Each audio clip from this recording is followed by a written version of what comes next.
Hey guys, and servus from Vienna to this new episode of Simple Crypto. And today we are going to speak about your favorite topic. We are speaking about price predictions. And I know that price predictions is your favorite topic because I have studied my YouTube channel and I know that you love it. You just love price predictions. And in this video, I am explaining to you why a lot of these predictions, like I do them, can be potentially wrong in the short run, but are usually playing out in long term. And honestly saying here, I'm not talking about these chart analytic price predictions because they're anyways just fugazi. I'm talking about analytics on fundamental valuation of crypto assets.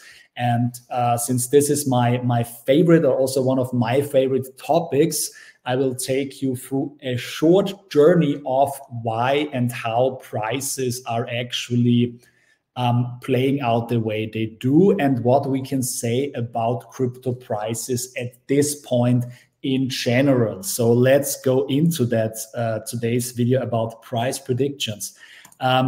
What is a price prediction? And that's a very, very important question to understand the fundamentals, the basics of price predictions in general. And it's all based on the estimated future value of an asset and relatively to other assets. This is the key word here that I marked for you. It's always relatively to other assets. Let's explain this with an example. So if you say, for instance, one Bitcoin is worth $60,000, you are showing the price of Bitcoin relatively to the US dollar. And you could also write $1 is one Bitcoin divided by 60,000, right? Would be the same mathematics. You just, on both sides, you just divide with 60,000. You get on the one side of the equation, you get then one Bitcoin divided by 60,000. On the other side, you have just the dollar left. And so you have $1 is one Bitcoin divided by 60,000, which is also 1,667 Satoshis, so 0.00001667 Bitcoin. So this is how we usually, or how most people see Bitcoin, because they set it in relation to the US dollar. That's also why Bitcoin is moving up constantly and why Bitcoin will keep moving up constantly, because the dollar is just dumping costs constantly. Moving on from there, let's see what we have. Looking into other models, you could also price assets against each other without having the dollar in between. For instance, you could do it like here. You could, let me go there actually and check what I mean. You could go ahead and price assets in Bitcoin. So you say Ethereum priced in Bitcoin. So one, in this case, you have the 0.05383. This is the value of Bitcoin. That is the amount of Bitcoin you need to buy one Ethereum. Or you could say on the other side, between 18 and 19 Ethereum is what you need to pay in order to get one Bitcoin. In this equation, there is no dollar. There is no dollar. It's just Ethereum against Bitcoin. So this is also how you can price assets against each other. Often, if you're real crypto native, if you have been here for many years, like I'm in the 8th year now, you would always look at how can you increase your Bitcoin value. You buy Tronics down here, you sell your Tron up here, so you have more Bitcoin afterwards. That's what you could do. But why is it so difficult to price crypto assets in fiat currency? And for this, I have 3 considerations today for you. Let me show them to you. Let me go back here. Yes. So 3 simple considerations. So first of all, crypto has so little price history.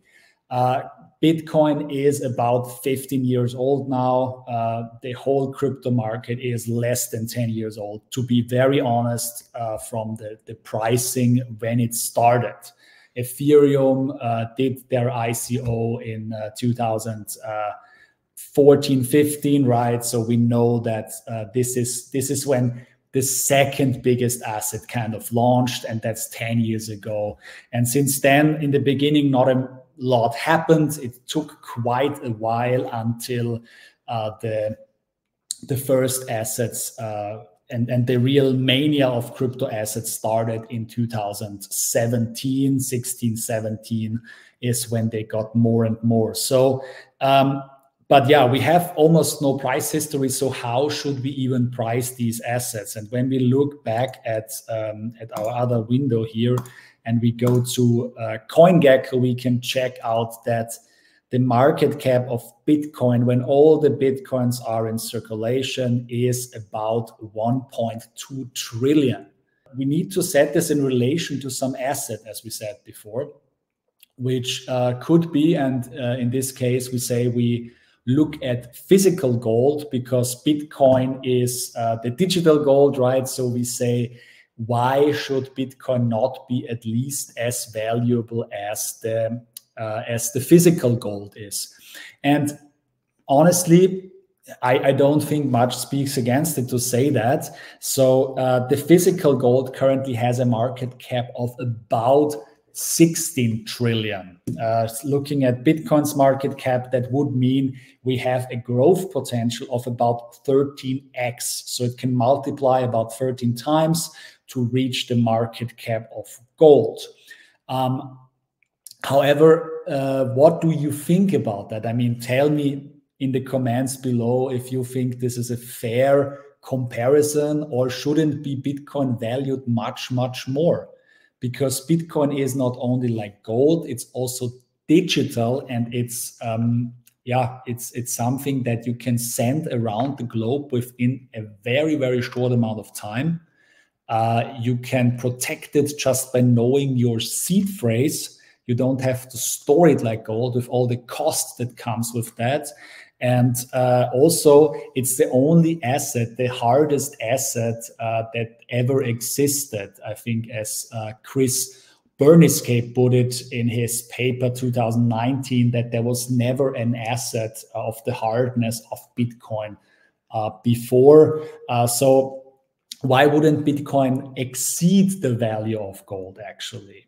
And looking at some other valuations, we could say, let's check the most important companies that exist, right? And we look at the most important companies today. We have Apple at $3 trillion US, and that's from January. I think it's now about 3.4 trillion actually. So looking at Apple, that would mean that Bitcoin could have almost a 3x from here. So if Apple is a digital internet company and Bitcoin is digital, why wouldn't we also compare it to Apple? But the idea of Bitcoin is also much bigger than Apple is. And maybe let me also roll back a bit here and look at the 1990s. In 1990, the most valuable company was ExxonMobil. And ExxonMobil back then was valued at 62 billion, not trillion, just billion. And you could say now, okay, there was some inflation, but I also checked that out for you. And if you look at the inflation you had, you can calculate, multiply it with 2.4, and you look back at the ExxonMobil and you multiply with 2.4, congratulations, right? You have reached a value much, much lower than any of these huge companies right now. You wouldn't even be on this list, even with inflation. So the general size of global corporations has increased massively. Not only the size of the crypto market is big, but also crypto is much bigger now than these corporations have been 30 years ago. And the reason for it is that everything became global. We have globalization. We have companies that operate all around the globe, like Apple, Microsoft, Alphabet, Amazon, and obviously NVIDIA. Everybody talks about it right now. So all these companies that you see here, sorry, all these companies that you see here, they're operating and serving a global market. And that's something that we could not really imagine in 1990.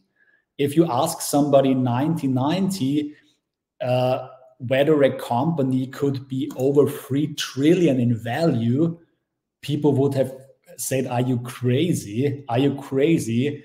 Must be hyperinflation or something. Otherwise, that's impossible. And again, we are pricing here a company against the dollar. Again, we're pricing one asset, the company stock, or the whole supply of a company stock against the dollar. So, and if we look at it without inflation, we even see, or with consideration, as like we take in consideration that there was inflation, we're still so much higher. And I think that's a very, very important point to say here. So the next consideration that I want to put in here on the table is that price always follows value. Price follows value. That means that the price that you are buying for today is not necessarily the value of this asset. So if you buy Bitcoin, for example, you could have bought Bitcoin, and let's go to this this one here. No, here it is. Let's go to this one here. If you bought Bitcoin, for instance, here, you could have bought Bitcoin here for maybe you could have bought for $4,000. Yeah, somewhere here during this massive crash when the COVID crisis hit, and it was clear it's gonna be a global pandemic happening and everything is terrible. You could have bought down here, but the value of Bitcoin was still much higher than this. And this was a super cheap offer. It was a super cheap offer that was in the aftermath. It was in hindsight, it was very obvious, right? At this point, many were scared. Obviously, we didn't know how this all plays out. But in hindsight, this was a great discount of Bitcoin because the value was somewhere up here. And it didn't take too long to get back up because of this mismatch of price and value. What happened here? Here, for instance, Bitcoin price went far above the value at this time. And I think that is what I will talk in the third point briefly about. But yeah, generally speaking, here the price was too high for the value end of 2017. You could say, well, the future value was already there. Bitcoin has a future value that did not change. And that's correct. That's also correct. But at this point in time, the price here was too high for the value of the network end of 2017. So yeah, it did this volatile rally here all the way up where we are right now. Is Bitcoin worth, like, is the real value of it 58,000 right now?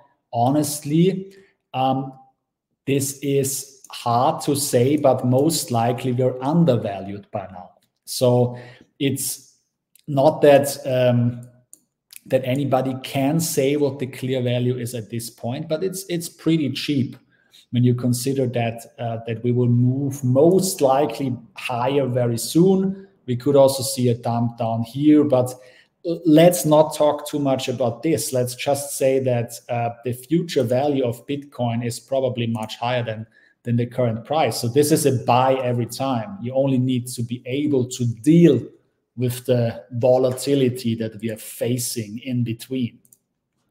Yeah, but let's move back to this. And here you see price always follows value. If the value of the network is huge, and if you believe that Bitcoin will be the new gold standard, when you believe that Bitcoin will outperform gold as a global reserve for the national banks and for everybody, then the value of Bitcoin will probably be much higher than that of gold. And then Bitcoin will not only do a 13x from here, but probably 100x, because that's the value that it creates, and then the price will follow.